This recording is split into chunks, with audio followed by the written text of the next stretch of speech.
श्री राधे कृष्ण दोस्तों। आज हम आपको सुनाएंगे पीपल पंथवाड़ी की कथा, लोभिए थोभिए यानी कि लपसी तपसी की कथा और आड़ी बाड़ी की कथा, विनायक जी की कथा। इन चारों कथाओं को जो है दशा माता की कथा के बाद सुना जाता है। और लंबा वीडियो ना हो इसीलिए मैंने इसे अलग से बनाया है। आप इसे जरूर सुने, इससे कहानी कथा का पूर्ण फल मिलता है। तो चलिए शुरू करते हैं। सबसे पहले हम सुनेंगे विनायक जी की। एक बार एक बुढ़िया माई गणेश जी की बड़ी भक्त थी। वह प्रतिदिन मिट्टी के गणेश जी बनाती और उसकी पूजा करती, लेकिन प्रतिदिन वह मिट्टी के गणेश जी गल जाते और वह पुनः बनाती। इस प्रकार वह एक दिन एक साहूकार के एक मकान बन रहा था, वहां जाती है और साहूकार के कारीगरों को कहती है कि क्या तुम मेरे पत्थर के गणेश जी गढ़ दोगे? और वह कारीगर कहते हैं कि जितने समय में हम तुम्हारा पत्थर का गणेश गढ़ेंगे उतने में एक दीवार चिन देंगे और तुम जाओ। बुढ़िया माई कहती है कि तुम्हारी दीवार टेढ़ी हो जाए, और वो कारीगर बार बार दीवार बनाते हैं और बार बार वो ढह जाती है और टेढ़ी हो जाती है। तब शाम होने पर साहूकार आकर देखता है और कारीगरों को कहता है कि आज तुमने कोई काम नहीं किया। तब वह कहते हैं कि एक बुढ़िया माई आई थी, पत्थर का गणेश जी गढ़ने को कह रही थी, हमने नहीं गढ़ा। उसने बोला तुम्हारी दीवार टेढ़ी हो जाए, और तब से दीवार ढह रही है, टेढ़ी हुई जा रही है। माई को बुलाओ और मैं उसे सोने का गणेश गढ़ के दूंगा। बुढ़िया माई को बुलाते हैं और कहते हैं कि हम तुम्हारे सोने का गणेश गढ़ेंगे, तुम हमारी दीवार सीधी कर दो। बुढ़िया माई गणेश जी का ध्यान करके प्रार्थना करती है और दीवार सीधी हो जाती है। तब सेठ सोने का गणेश बुढ़िया माई को गढ़ के देते हैं। हे गणेश जी महाराज, जैसे आपने बुढ़िया पे कृपा करी वैसी सबकी करना, जैसे सेठ की दीवार सीधी करी वैसी सबकी करना, खोटे की खरी अधूरी की पूरी जानना, कहते सुनते हुंकार भरते सब पे कृपा करना। तो ये थी विनायक जी की कथा। इसके बाद हम सुनेंगे पीपल पंथवाड़ी की कथा। एक बार एक सास बहू होती है और सास गंगा जी नहाने जाती है और बहू को कहकर जाती है कि तुम दूध दही बेच के पैसे कमा के रखना। और दूसरे दिन जब बहू दूध दही लेकर बाजार में बेचने निकलती है तो रास्ते में स्त्रियां पीपल पंथवाड़ी माता को पूज रही होती है। तब वह उनसे पूछती है कि तुम क्या कर रही हो? और वह स्त्रियां कहती है कि हम पीपल पंथवाड़ी माता पूज रहे हैं। फिर वह पूछती है कि इसके पूजने से क्या होता है? तब स्त्रियां कहती है कि इसके पूजने से घर में धन धान्य होता है, सुख संपत्ति आती है, मनोवांछित मनोकामना पूरी होती है। और ये सुनकर वह कहती है कि यदि तुम पानी से सींच रही हो तो मैं दूध दही से सींचूंगी। और वह दूध पीपल में और दही पंथवाड़ी माता पर उड़ेल कर रोज घर आ जाती है। महीना पूरा होने पर सोच में पड़ जाती है और घर से निकलकर पीपल पंथवाड़ी माता के पास जाके सो जाती है। और पीपल पंथवाड़ी माता उससे पूछती है कि बेटा क्या हुआ, तुम सो रही हो, जाग रही हो, चिंता में क्यों पड़ी हो? और वह कहती है कि चिंता में क्या पड़ी हूँ, मेरी तो सास कल गंगा जी से आने वाली है, मुझसे दाम मांगेगी और मैं दाम कहाँ से लाऊंगी? सारा दूध दही तो मैंने आपके ऊपर उड़ेल दिया। तब पीपल पंथवाड़ी माता कहती है कि ये भाटे ढींडे कैर सागरे यहाँ जो भी बिखरे पड़े हैं, जितने चाहे ले जाओ, मेरे पास तो यही है, अपनी सास को दे देना। और वह टोकरी में जितने माते हैं उतने भरकर घर आ जाती है और कमरे के कोने में रखकर बैठ जाती है। दूसरे दिन जब सास दाम मांगती है तो वह कहती है कि कमरे के कूड़े में पड़े हैं। और सास जाकर कमरे में देखती है तो कमरा पूरा हीरे मोतियों से जगमगा रहा होता है। और वह बहू को आके कहती है चोरी करी, डकैती करी, इतना धन कहाँ से लाई?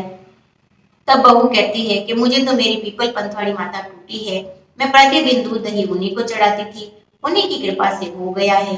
और सास सोचती है कि यदि इतनी कृपा होती है तो अगले वर्ष मैं भी पीपल पंथवाड़ी सींचूंगी। और अगले वर्ष सासू भी जो है दूध दही बेचकर हांडी धोकर पीपल पंथवाड़ी में चढ़ा देती है। महीना पूरा होने पर वह अपनी बहू से कहती है कि तुम मुझसे दाम मांगना। बहू कहती है कि सास से भी कोई दाम मांगता है, और वह हट कर लेती है कि नहीं, तुम्हें तो दाम मांगना ही पड़ेगा। और वह कहती है कि ठीक है, और ऐसा कहकर पर जाकर पीपल पंथवाड़ी माता के पास सो जाती है। पीपल पंथवाड़ी माता उससे भी पूछती है कि तुम सोती हो, जागी हो या चिंता में पड़ी हो? तब वह कहती है कि मैं तो चिंता में पड़ी हूँ, कल मेरी बहू मुझसे दाम मांगेगी और मैं कहाँ से लाऊंगी? तब माताजी उससे भी कहती है कि मेरे पास तो ये भाटे ढिंडे कैर सांगरी है, जितने चाहे ले जाओ। और इतना कहकर सासू तो बड़े बड़े भाटे टींडे उठाकर जैसे तैसे लाकर कमरे के कोने में रख देती है और बहू उनसे दाम मांगती है। तब वह कहती है कि कमरे में पड़े हैं। बहू जाकर देखे तो कमरे में सांप बिच्छू लूट रहे होते हैं और गंदगी फैल रही होती है। यह देखकर सास भी पीछे पीछे आकर और रोने पीटने लगती है और कोसने लगती है। कहती है कि पीपल पंथवाड़ी माता पीठ पाटनी दोगली, तुझे तो धन दिया और मुझे सांप बिच्छू दिए।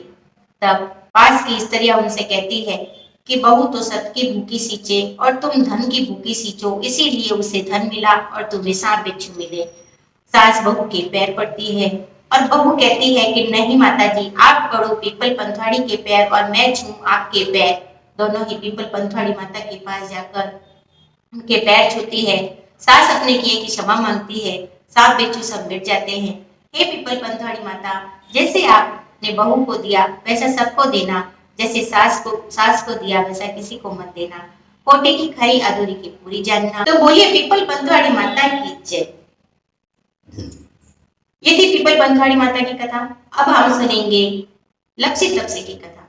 एक लपसी था, एक तपसी था। दोनों जो है लपसी सवा सेर का हलवा बनाकर टाली हिलाकर भोग लगाकर जीम लेता और तपसी तपस्या करता। एक दिन दोनों झगड़ने लगते हैं। नारद जी आते हैं और पूछते हैं कि झगड़ा किस बात का। लपसी कहता है कि मैं बड़ा और तपसी कहता है मैं बड़ा। तब नारद जी कहते हैं कि तुम दोनों का फैसला मैं कल करूंगा। दूसरे दिन सूरज भगवान की 1.25 की मुंदड़ी नारद जी उनके आगे डाल देते हैं और लपसी तो अपने प्रतिदिन की तरह सवा सेर का हलवा बनाकर टाली हिलाकर घंटी बजाकर भोग लगाकर झीम लेता है और वह मुंदड़ी पर ध्यान नहीं देता। दूसरी ओर तपसी उस मुंदड़ी पर ध्यान देकर गोडे के नीचे दबाकर फिर से तपस्या करने लग जाता है और सोचता है कि मुझे कौन देख रहा है। इतने में नारद जी आते हैं और कहते हैं कि मांडी उठा, और मांडी उठाते ही मुंदड़ी निकलती है। तब नारद जी कहती है कि तेरी तपस्या भंग हुई और तूने चोरी की, तुझे चोरी लगी। तब तपसी कहता है कि मेरी तपस्या का फल मुझे कैसे मिलेगा और मुझे क्षमा कीजिए। तब नारद जी कहते हैं कि तेरी तपस्या का फल कहानी कथा कहने वाली, व्रत व्रतोलिया करने वाली और उज्जमन करने वाली देगी। सभी कहानियां कहेगी, तेरी कहानी नहीं कहेगी तो वो फल तुझे होगा। और काचली देके कस न दे तो वो फल तुझे होगा। घाघरा देके नाड़ा न दे तो वो फल तुझे होगा। धोती देके अंगोछा न दे तो वो फल तुझे होगा। साड़ी देके ब्लाउज न दे वो फल तुझे होगा। ब्राह्मण जिमा के दक्षिणा न दे वो फल तुझे होगा। नणद जिमा के नांदी न जिमाई वो फल तुझे होगा। पैर पे पैर धोए वो फल तुझे होगा। दिए से दिया जलाए वो फल तुझे होगा। और कहानी कथा कहकर अंत में तेरी कहानी ना कहे, 7 बार तेरा नाम ना ले तो वो फल तुझे होगा। और तभी से जो है हर कथा कहानी के बाद में लपसी तपसी की कहानी कही जाती है। तो यहाँ पर ये लपसी तपसी की कथा पूरी होती है दोस्तों। अब हम सुनेंगे आड़ी बाड़ी। आड़ी बाड़ी कान कवारी, जिसमें बैठी कन्या कुंवारी। कन्या कुंवारी काई पूजे, अन्न पूजे, धन पूजे, लाभ पूजे, लक्ष्मी पूजे।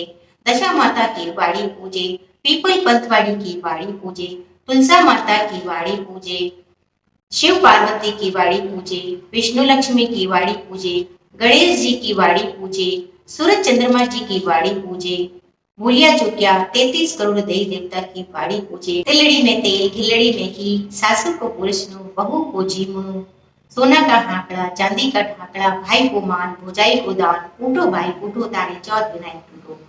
तो ये हुई आड़ी बाड़ी की कथा। अगर आपको मेरे द्वारा बताई गई कथाएं अच्छी लगी तो आप मेरे चैनल को सब्सक्राइब करके आप अपने मित्रों, परिवारजनों और बहनों के साथ इसे साझा जरूर करें। साथ ही आप मेरे चैनल में कमेंट बॉक्स में आप कोई भी सुझाव अगर आपको चाहिए तो आप लिख सकते हैं। आपका दिन शुभ और मंगलमय हो, इसी कामना के साथ मिलते हैं हमारे अगले वीडियो में अगली जानकारी के साथ। तब तक के लिए जय श्री राधे कृष्णा दोस्तों। राधे राधे।